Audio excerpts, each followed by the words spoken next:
In 1954, the American Medical Association declared that alcoholism was a disease.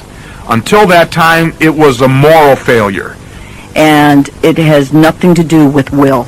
It has to do with a biological mechanism within the brain that prevents us from metabolizing alcohol or drugs as non-alcoholics do. When I am an alcoholic or an addict, I show 3 C's of addiction: compulsive urge, lack of regard for consequences, and loss of control. And if I have those 3 C's, I'm an addict. Compulsion, consequences, and loss of control. And control.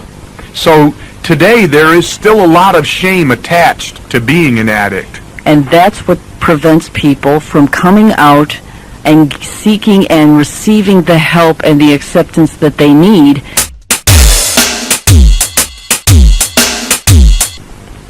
Defining it this way, addiction is a disease.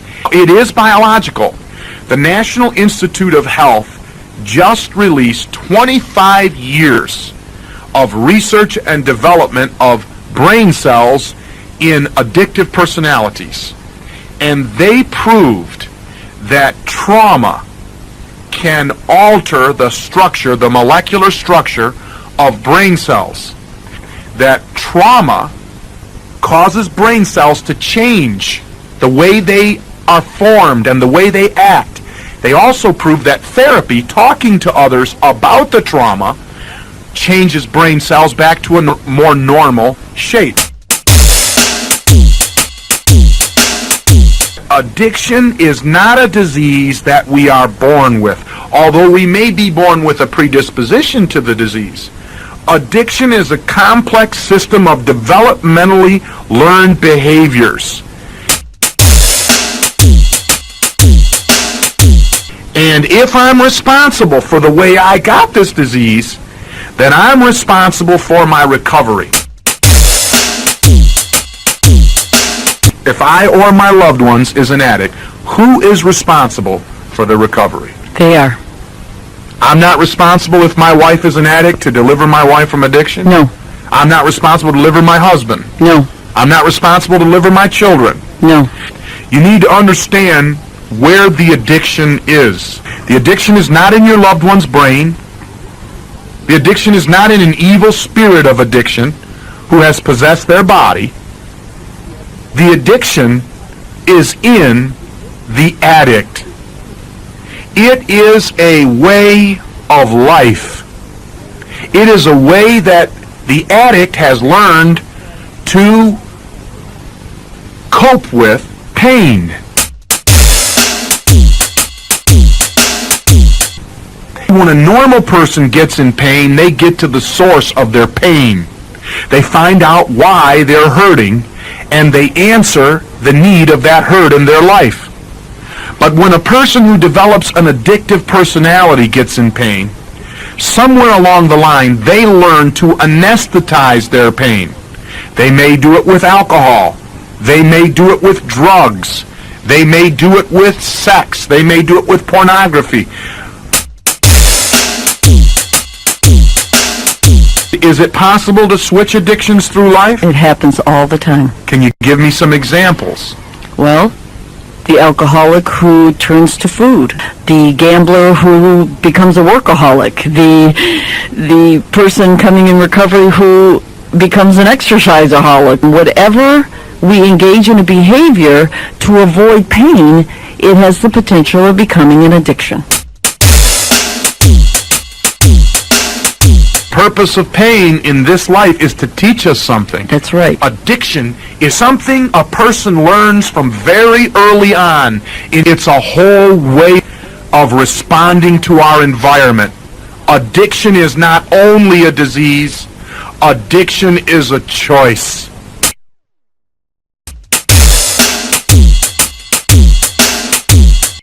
Number one characteristic of a codependent is the caretaking.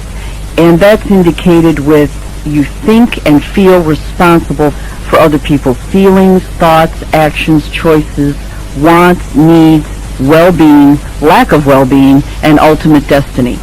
You are completely absorbed in what that person is doing, how they're doing it, whether or not they're getting in trouble, whether or not they're having a good day. If they're having a bad day, then you ultimately have a bad day.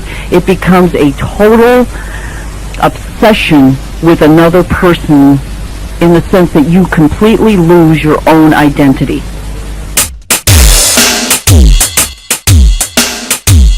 However, the only way you can get healthy is when you start to focus on your own issues and detach, which is another catchphrase of codependence, from the other person. And that means realizing that we are completely separate and that I am no longer responsible for that person. What are some other signs of caretaking? We feel angry when we try and help people and our help is not accepted or effective. We feel compelled, almost forced to help another person solve their problem. They're exhausted, they're overwhelmed, they're resentful, and yet they don't understand that this resentment is because they have a lack of boundaries. And one of the things that is so interesting about codependence is that they naturally attract and are attracted to needy people. However, it's through divorce or death that alcoholic is no longer in their life. 9 times out of 10, they will marry or get attracted to another alcoholic, or at least a person who manifests the alcoholic behavior. So if you get well, I have no identity. So in the sense, my whole point of doing whatever I'm doing is in reality to keep you sick. Because if you're sick, then I have my purpose in life.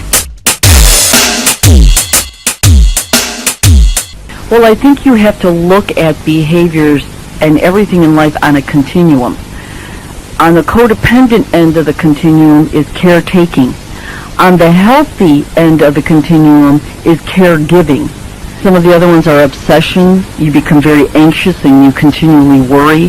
See, I have this term that worry is control by remote. And that's why living in an addictive home, every single person suffers. Not just the spouse or not just the addict, but the children and the job and you name it, the neighborhood, society in general.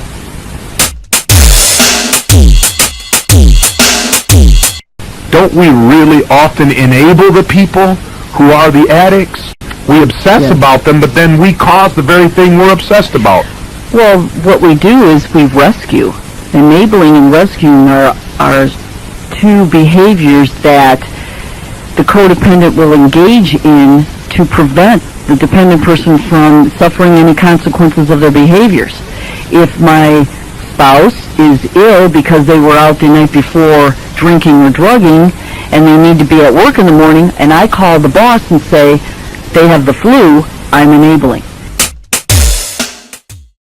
An addict is not going to change until his life depends on it. Exactly. If you're an addict, will never change until the pain is so great, whether it's financial, emotional, spiritual, physical, till the pain is so great that they have to make a change. You mentioned the word controlling. Control by remote. I like that. We want our lives to be in control. That's human nature.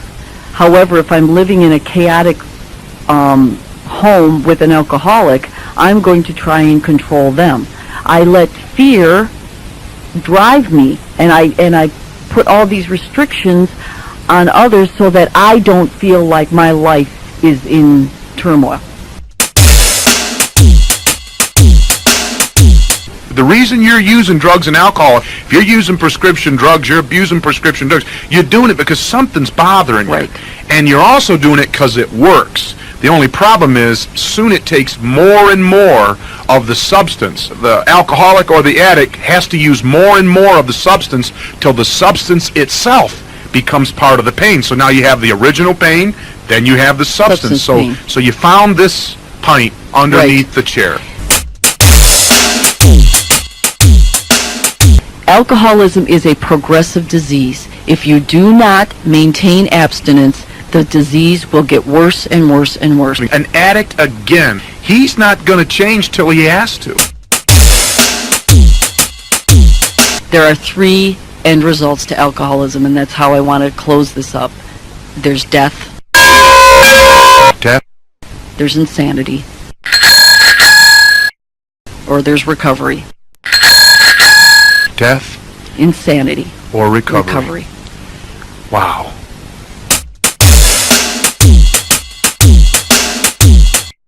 What is denial? What does it mean to be in denial? Well, denial is a defense mechanism that addicts and family members of addicts put into play in order to prevent themselves from feeling pain. Human beings in their nature do not want to feel pain, do not want to accept that they are doing something that is creating chaos in their life, so they go into a state of denial. It's not that bad. The alcohol or the drugs or the behavior isn't causing the consequence. It's something else. It manifests itself in numerous different ways within the addict as well as within the family members. The family members can go all the way to saying this person isn't an alcoholic, they just are under a great deal of stress. My son or daughter is just experimenting. And it goes on and on and on. But it's a defense mechanism, and like all defense mechanisms, it's a way we lie to ourselves so that we don't feel pain and so that we don't have to face that our behavior is dysfunctional. Denial is a learned defense mechanism. It's something we have learned to do over a period of time. What is the answer for a person who has a loved one who is in denial, or a person themselves who is in denial? What's the answer? Consequences. The only time we face our denial is when we feel the pain of the consequences of our behavior. Loved one of an addict, they have to stop enabling the person by alibying for them, making excuses for them, allowing them to engage in inappropriate behavior. How does the addict deal with denial? Usually it's a rude awakening. Perhaps they wake up in a jail cell after a night of binging. Perhaps their wife or their husband walks out of them. Most persons don't get out of denial without some outward pressure. And then, if that is extreme enough, they will begin to look at themselves from the inside. But it's a long process of peeling off the layers of excuses. Unless you're mentally ill and are seeking to hurt yourself, all human beings don't want pain. When addiction kicks in is when those behaviors that I have engaged in to escape from my pain are now creating my pain. Pain enough that I need to do something about it. People think that because they take Xanax profusely, or Valium profusely, or pain pills, or a combination of cocktail drugs, that means they're not an addict because they're taking the clean stuff. But there's also the socially accepted levels of addiction that most people do not want to look at. Workaholism, or exercising to the point where you're going to the gym 7 times a day, exercising for 5 hours, and you're not taking care of the rest of your life. They have switched their addictions, and that's what human beings will do. In their need to escape pain, they will transfer addictions from one thing to another. The greatest favor anyone can do for someone with an addictive problem that has serious social or personal consequences is allow them to face their consequences. When you rescue them from their consequences, you are in fact... You're supporting their addiction. You're a part of the process. Exactly. When do we know we really love the addict or the alcoholic? When do we know we love them? When we say, I can no longer accept your unacceptable behavior.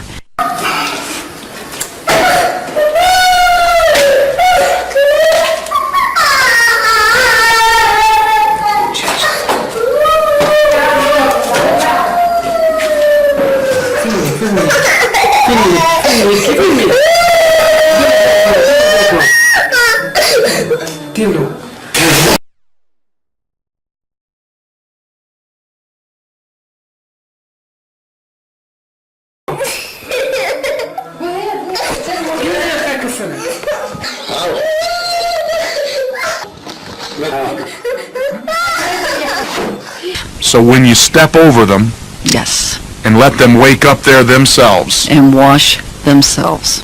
that's when it begins. It is still a personal choice within that other person. And so it's to disengage from the consequences of that person's behavior Right. for your sake. That's right. For your sake, not for their sake, because it won't work if you're doing it for them. Then there's no guarantee, but our chances are sure better. That's right. Because an addict will not get better till they have to get better. And they will not have to get better till the pain that they're running from is finally forced upon them. The addictive substance works for a while. You can escape your pain for a while. But then the substance itself becomes a major problem, and you come to the place where you must face the dark side of your life.